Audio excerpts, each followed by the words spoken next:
अब beauty corner में आप पाएंगे home decor and art effects, cord idols, wall piece, metal art and wall clocks, flower pots and artificial flower plants, latest collection of crockery, stylish range of purse, toys section, packing items, hamper articles, fully air conditioned showroom, lift facility के साथ Vaidya arena, first floor near Digambar Jain Mandir, Balaghat.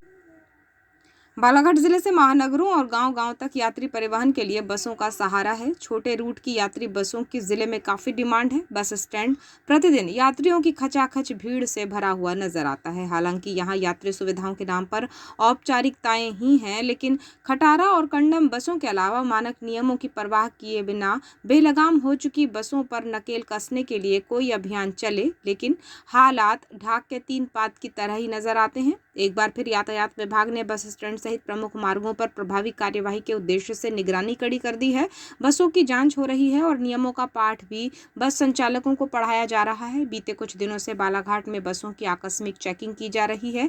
23 मई को भी ये कार्यवाही जारी रही, जिसमें यात्री बसों पर फोकस किया गया। जहां भी यात्री बसों में खामियां नजर आ रही हैं, चालक परिचालकों को कड़ी फटकार लगाते हुए यातायात अधिकारी इसे दूर करने के लिए कह रहे हैं।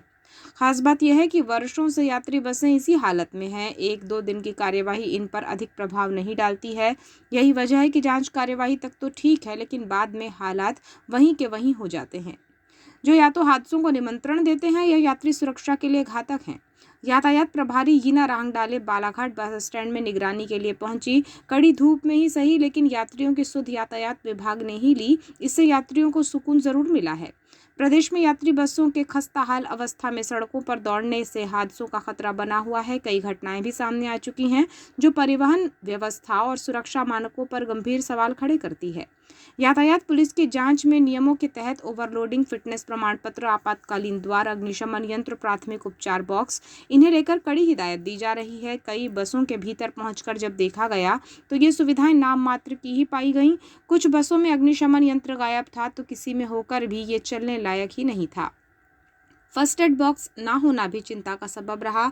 इस तरह ये बसें केवल औपचारिकताएं पूरी कर सड़कों पर दौड़ रही हैं। वर्तमान में शादी ब्याह का सीजन है, ऐसे में यात्रियों की संख्या ज्यादा बढ़ जाती है, जिससे ओवरलोडिंग होना आम बात है। ये भी यातायात विभाग की जांच का पहलू रहा। यातायात कर्मियों को देखकर पहले तो अधिकांश बसें बस स्टैंड से गायब हो गई और जो खड़ी थीं उनमें भी भारी खामियां देखने को मिली। देखा जाए तो इस प्रकार की कार्यवाही कुछ समय के लिए बस संचालकों में हड़कंप पैदा करती हैं, लेकिन कुछ दिन बाद स्थिति सामान्य हो जाती है, जिसमें नियमों का पैमाना और यात्री सुरक्षा दोनों को नजरअंदाज कर दिया जाता है। बसों में फिटनेस प्रमाण पत्र लगाने और यात्री किराया सूची दर्शाने के आदेश हैं, लेकिन इसका कहीं भी पालन होता नजर नहीं आता है। यात्रियों से मनमाना किराया वसूले जाने की शिकायतें आम होती हैं। कहा जाए तो परिवहन और यातायात विभाग द्वारा की जाने वाली जांच और कार्यवाही के बाद बस संचालक इसके आदी हो चुके हैं। उन्हें पता है कि विभागीय कार्यवाही का तूफान कुछ समय का ही होता है। शांत होने के बाद अपना नियम और अपने कायदे चला ही लेंगे। चर्चा में यातायात प्रभारी यीना रांगडाले ने बताया कि यात्री बस परिवहन के मानक नियमों को लेकर जांच की जा रही है। ये कार्यवाही निरंतर जारी रहेगी। कई बसों में इमरजेंसी डोर तो कहीं सीटें लगा दी गई है, इसे हटाने के लिए कहा गया है। उन्होंने बताया कि फिटनेस, अग्निशमन यंत्र, फर्स्ट एड बॉक्स और ओवरलोडिंग को लेकर भी जांच की जा रही है। नियम विरुद्ध पाए जाने पर संबंधित बस का चालान भी काटा जा रहा है। क्या है, क्यों की जा रही है?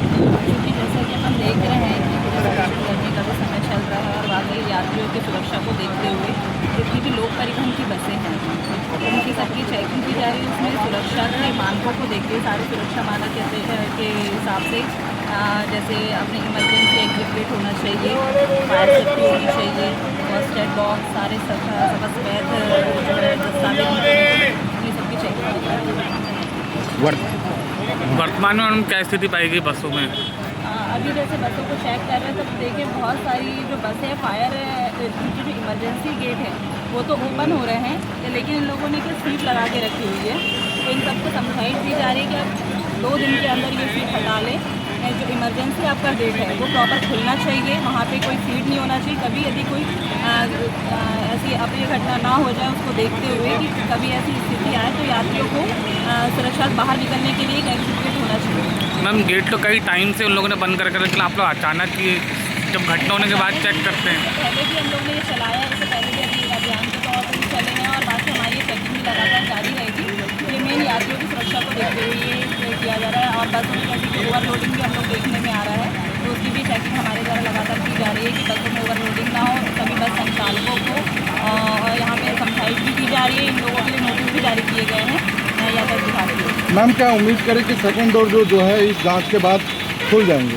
हाँ बिल्कुल, सभी को यहाँ नोटिस भी दिया जा रहा है और 2 दिन में इनके सभी जो एग्जिट गेट है, ये जो सीट लगा के रखे हुए हैं, ये बिल्कुल इनके हट जाएंगे। मैम एक और चीज़ है, किराया सूची दर्ज होनी चाहिए बसों में, लेकिन किसी भी बस में किराया सूची दर्ज नहीं है। इसके लिए भी हम लोग ये बस संचालकों को इसके लिए भी निर्देश जारी करेंगे कि ये किराया सूची भी ये लोग जारी करें।